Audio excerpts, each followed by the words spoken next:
ഭക്തി താ ജഗദംബേ പ്രേമം താ ജഗദംബേ.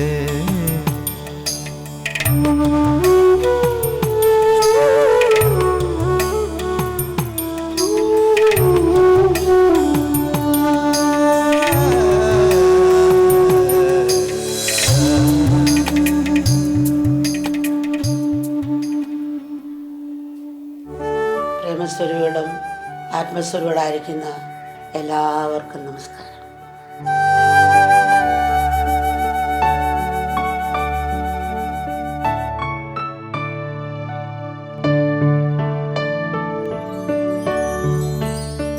ചില മക്കൾ വയ്ക്കും എല്ലാം വിധിയാണെങ്കിൽ സ്വപ്രയത്നത്തിൻ്റെ പ്രസക്തി എന്താണെന്ന് ചോദിക്കും.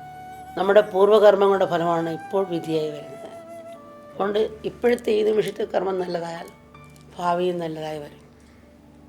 ഒരു മോട്ടോർ കൊണ്ട് ഓടിക്കുന്ന ബോട്ട് പുഴയിലൂടെ ഓടിക്കൊണ്ടിരിക്കും. ശക്തമായ ഒരു ഭാഗത്തെത്തിയെന്ന് കരുതുക. ആ സ്ഥലത്ത് മോട്ടറിൻ്റെ സ്പീഡ് കൂട്ടിയില്ലെങ്കിൽ ബോട്ടിന് നേരെ മുന്നോട്ട് പോകാൻ കഴിയില്ല, ഒഴുക്കിപ്പെട്ടു പോകും. എന്നാൽ മോട്ടറിൻ്റെ സ്പീഡ് കൂട്ടിയാൽ ഒഴുക്കിനെ അതിവേച്ച് മുന്നോട്ട് പോകാൻ കഴിയും. ഇവിടെ ഒഴുക്കിനെ വിധിയായിട്ടും മോട്ടറിനെ സ്വപ്രയത്നമായിട്ടും ബോട്ടിനെ ജീവനായിട്ടും താരതമ്യപ്പെടുത്താം. അതുപോലെ ശരിയായ സ്വപ്രയത്നത്തിലൂടെ വിധി ജയിക്കാൻ ഒരു പരിധി വരെ നമുക്ക് തീർച്ചയായും കഴിയും.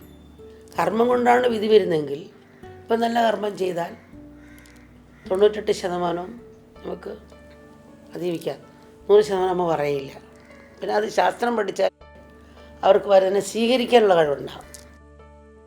ഉള്ളിൽ പ്രയാസം കൊടുക്കാതെ ഈശ്വരേച്ഛയെ സ്വീകരിക്കാനുള്ള കഴിവ്.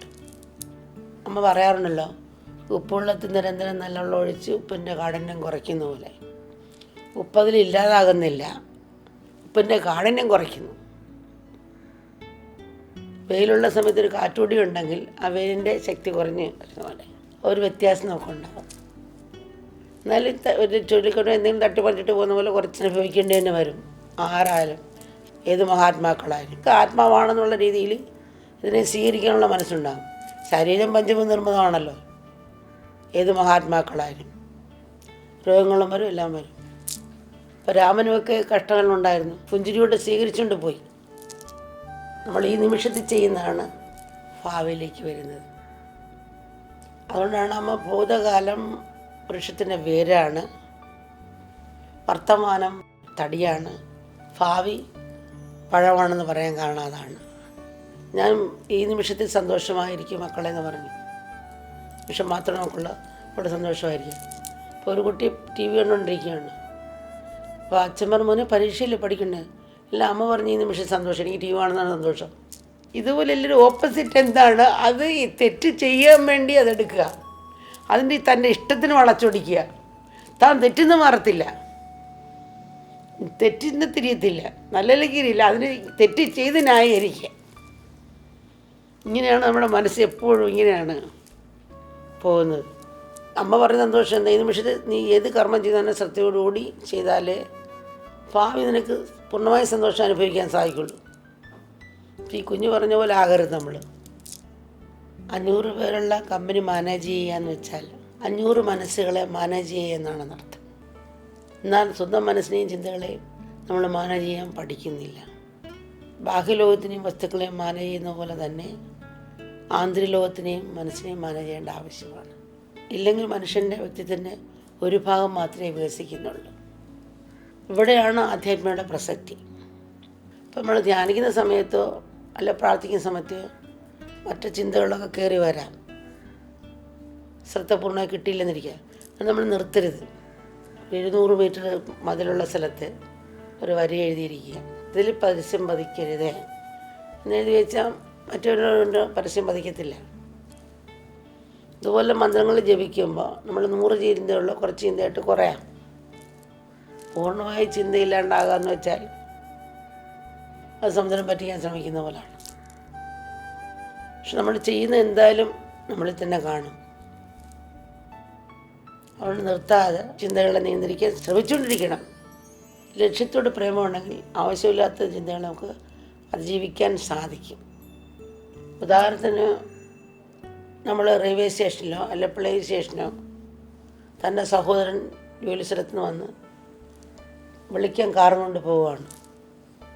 അവിടെ ചെല്ലുമ്പം ആയിരക്കണക്കിന് ആൾക്കാർ പ്ലെയിനിൽ നിന്ന് ഇറങ്ങി വരുന്നു, ട്രെയിനിൽ നിന്ന് ഇറങ്ങി വരുന്നു. അവരെയൊക്കെ കാണുന്നെങ്കിലും തൻ്റെ ഉള്ളിൽ തൻ്റെ സഹോദരനെവിടെ ആ സഹോദരനെവിടെ എന്നുള്ള അന്വേഷണമായിരിക്കും. അതുപോലെയാണ് ചിന്തകൾ.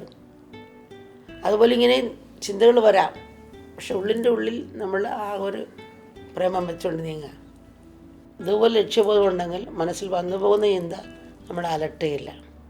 നമ്മുടെ ജീവിതത്തിൽ പലവിധത്തിലുള്ള സാഹചര്യങ്ങൾ ഉണ്ടാകാറുണ്ട്. ചിലപ്പോഴെങ്ങനെ പ്രവർത്തിക്കണം തീരുമാനിക്കാനുള്ള സ്വാതന്ത്ര്യം ഉണ്ടാകും, മറ്റു ചിലപ്പോൾ ആ സ്വാതന്ത്ര്യം നമുക്ക് ഉണ്ടാവില്ല.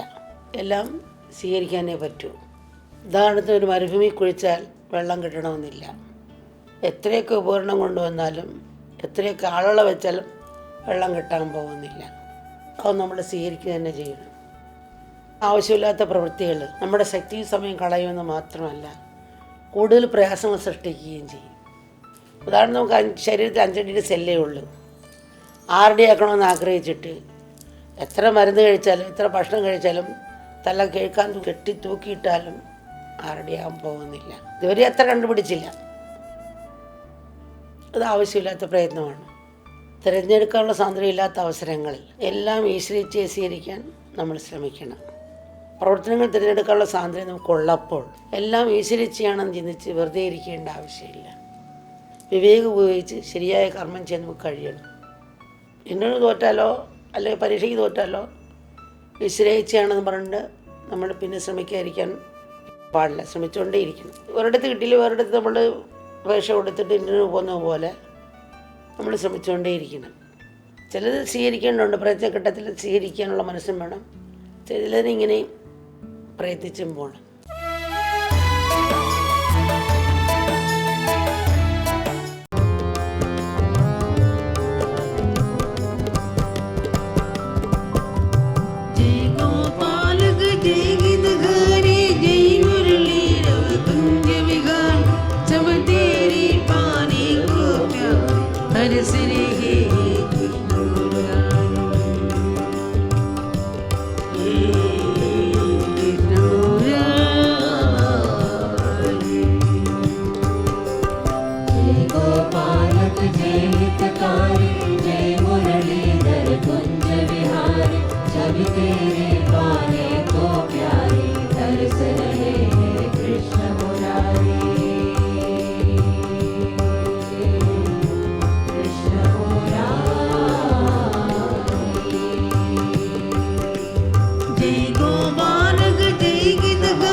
संग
Radha Krishna Krishna Krishna Manamohan Krishna Krishna Krishna Muralidhara Krishna Chidurjura Gopala Krishna Radhe Krishna Gopi Krishna Krishna Krishna Down Krishna Chichura Krishna Krishna Krishna Jaya Radha Krishna Krishna Krishna Manamohan Krishna Krishna Krishna Muralidhara Krishna Krishna Krishna Madhuralila Krishna Krishna Krishna Jaya Radha Krishna Krishna Krishna Manamohan Krishna Krishna Krishna Muralidhara Krishna Krishna Krishna Madhuralila Krishna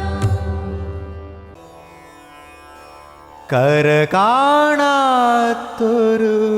കരുണ അലയിളകും നൻപിൻ പെരുമാ നിലയറിയാത്ത നേതാന്ത നിയോഗം നിലയറിയാത്ത നേതാന്ത നിയോഗം അറിയുകയൻ ഗുരുവേ.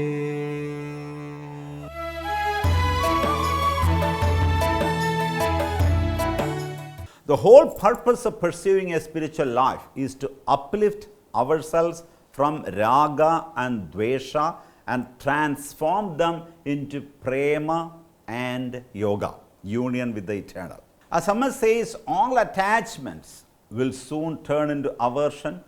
In fact, aversion is hiding just beneath the mask of attachment. Raga dvesha leads us to grief, whereas prema yoga leads us to God. Grief and God are two poles of human existence.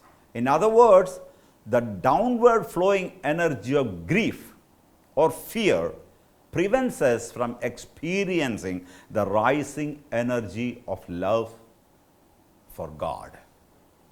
The greater the intensity and depth of our love, or in other words, the more we identify with the love within us, the more fearless we become, the more selfless we become. The more selfless we are, the more inner purification takes place. The greater our inner purification, the lesser our body consciousness. The lesser we identify with the body, the more our love becomes a presence. Just a presence. Ultimately, when love fully consumes us, we transcend the body and become a pure and undivided presence like the wind. The so-called love we experience brings about two kinds of discontentment. One, the discontentment we feel when we fail to find the man or woman of our dreams. And two, the discontentment we feel after we find that person. I once heard a joke. Once a man saw another man struggling to put on a pair of shoes that were 3 sizes too small for him. He struggled for a long time but eventually managed to put them on. He then started walking around wincing in pain and with every step. Seeing this, the first man asked, "My friend, those shoes are too small for you. Why are you doing this to yourself? Why do you have to go through this pain?" The man wearing the small shoes answered, "I know. You think I am stupid, but you're wrong. Do you know how happy I'm going to be when I take them off?" So, most people are like this. In fact, it is easier for Amma's children to uncover the eternal source of pure love and selflessness in themselves because it is deja vu for us. Correct?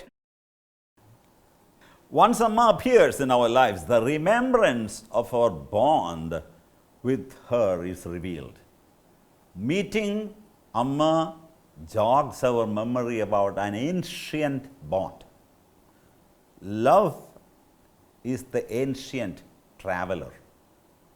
The most ancient traveler is love. And we are reminded of that ancient bond, the ancient nature of our soul when we meet Amma. Now, may I request all of you to close your eyes? Close your eyes. Now, try to recall your first visit to Amma's darshan. Your first entry into the hall or the room where you met Amma.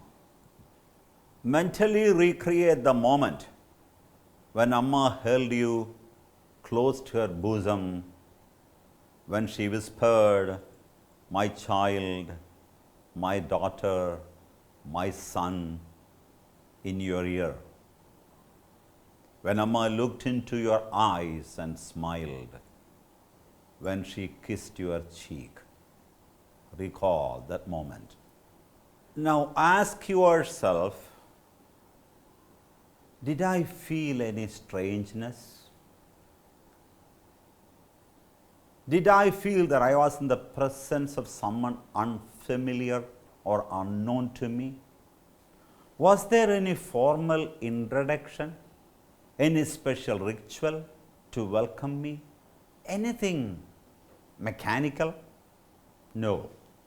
For most of us, it was like returning home after so many years of wandering. It was like meeting someone very close to your heart, someone known to us for ages. Everything just unfolded so spontaneously. Hence, I say it was a deja vu, a memory from somewhere in the inaccessible past, as if a veil had been lifted. And you cannot rationalize this experience.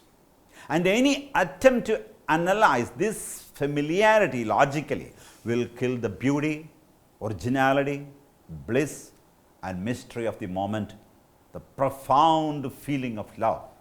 You might have heard of Mirabai, the Rajput princess, the incomparable devotee of Lord Krishna. She is one example of this highest type of love, bhakti. When Mira was just 4 or 5 years old, a sadhu, a wandering monk, visited her house. In the morning, the sadhu took out his Krishna idol to do his daily puja. At that very sight of the idol, Mira fell madly in love with it. It was a deja vu, a memory from a previous life, a continuity from another lifetime, a total unfolding. And that statue became a catalyst. It must have kindled the fire of love that was already within her. Mira must have gone back thousands of years in her memory. In our lives also this is happening. When we met Amma, the deja vu happened. The connection, our bond with Amma, the love within awakened, because it is not new. It wasn't new. It was never new.